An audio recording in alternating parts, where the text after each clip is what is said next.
Do you agree with this pastor about if men are denied intimacy with their wives, how they should go about it?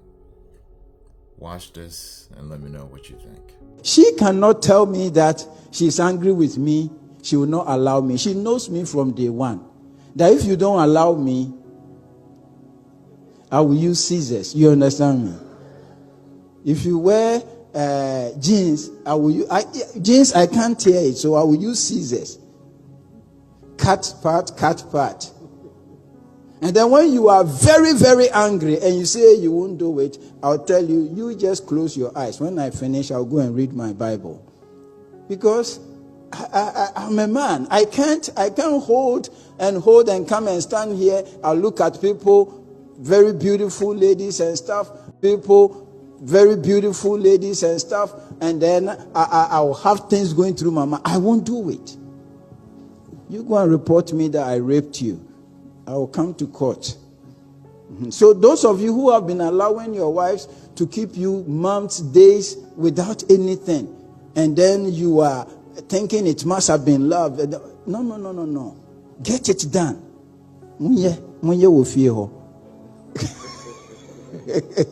Praise God. So what the pastor was basically saying was that if you want to get intimate with your spouse and your spouse is not giving in, he's basically saying that you can use force to achieve that intimacy. What he's failing to realize and understand is that we live in a world where there are laws that govern against such a thing. If you're trying to achieve intimacy with your woman and your woman is not willing to be a participant in that intimacy, then you should stop. You cannot let her go.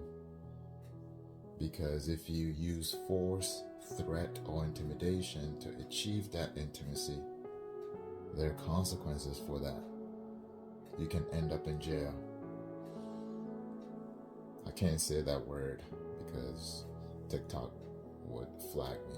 But if you use force, threat, or intimidation to achieve that intimacy, which is also known as SA or starts with R, the R word,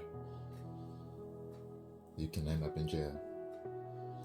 As men, we should not do anything that would intentionally bring pain or sorrow to our women. If we say that we are protectors and providers of them, we should not intentionally do anything to bring that kind of pain to them. If you go to church, you can bring this issue to the elders of the church and see how they can best address this issue for you. However, taking matters into your own hands, and as the pastor said, he wouldn't mind going to jail. Now, excuse me to say this, but what sense does it make to go to jail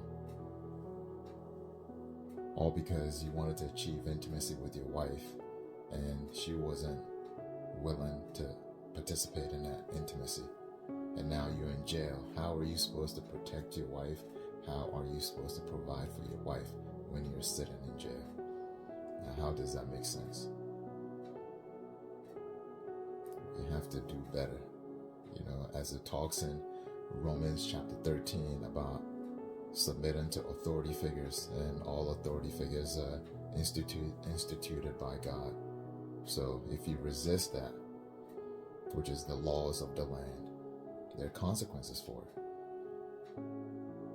And one last thing that I'll say is, which I've noticed more so in the African community regarding the churches, when a scandal breaks, why don't the leaders come forth either through their PR and address that issue immediately, rather than letting it play out and having people make up their minds? Because these are the same pool of people that we will go and evangelize to, trying to win them to the church and win souls for the kingdom. But when something like this comes out, the leadership is not forceful in either condemning what was said or defending what was said. They just wait till maybe for it to die down before they say something. We got to be more forceful with some of these allegations or scandals that come out and let the people know where the church stands.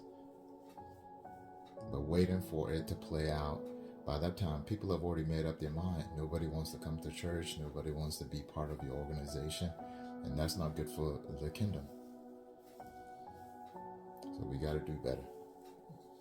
We got to do better.